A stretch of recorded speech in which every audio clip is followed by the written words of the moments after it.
All right, everyone, it's officially time to start configuring our data model and actually wiring up some of these table relationships. And like we talked about, to do this, we're going to be spending quite a bit of time in Power BI's model view. Now, we've already started poking around a bit, but I want to give you a quick rundown of the core components of this view. Up at the top, we've got our menu ribbon with the Home and Help tabs. Here's our model canvas, and like we've seen, this is where we can actually view our tables, the fields they contain, and the relationships between them. We have some view options down in the lower right corner where you can zoom in and out of that canvas or reset the model layout. We talked about the properties pane. That's where we indicated our primary keys in an earlier lesson. It's also where we can do things like change table names, update descriptions and synonyms, or configure formatting. All the way on the right, we've got our data pane or field list. This gives us access to every single table and field inside of our model. And last but not least, you may have noticed that there are tabs available inside of the model view as well. These are called model layout tabs.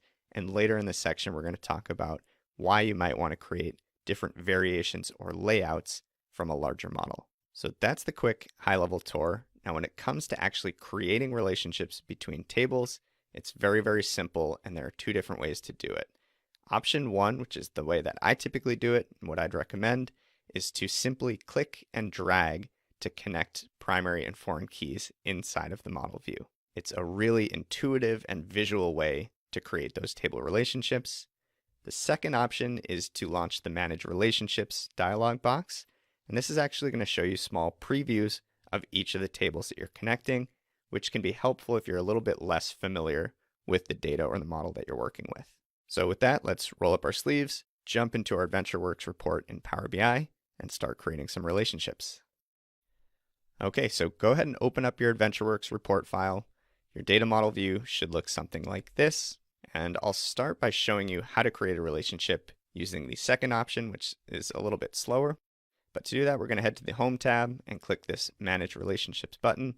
That's going to open up the Manage Relationships dialog box. And we have two options here right off the bat: New Relationship or Auto Detect.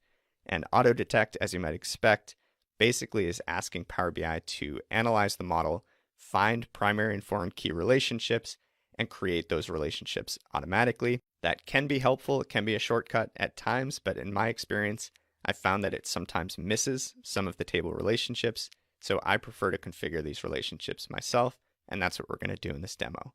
So let's go ahead and click New Relationship.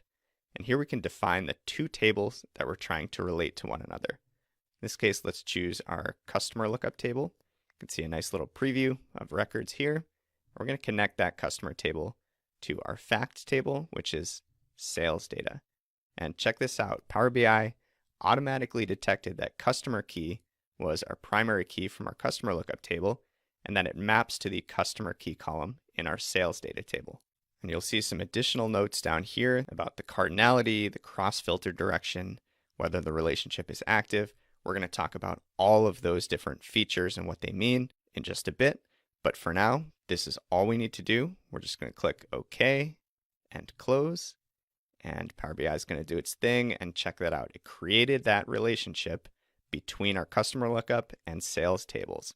And if I hover over, you can see that it highlights the fields from both of those tables, including that primary key in the customer lookup. So that's one way to create a relationship. The other way, which I prefer, is to simply grab one of the keys. You can either grab the primary or the foreign. In either direction, it doesn't matter. In this case, let's connect territory to sales. I'm going to grab that territory key, click and hold, and map it to the primary key, sales territory key in the territory lookup table. And boom, there we go. We've created a new relationship with just one click of the mouse. And like we've been talking about, the beauty of this is that now we're able to reach into the territory lookup table, reach into the customer lookup table, and retrieve fields from both of those tables to break down our sales data, just like we would if we were to write hundreds or thousands and thousands of lookup functions in a tool like Excel.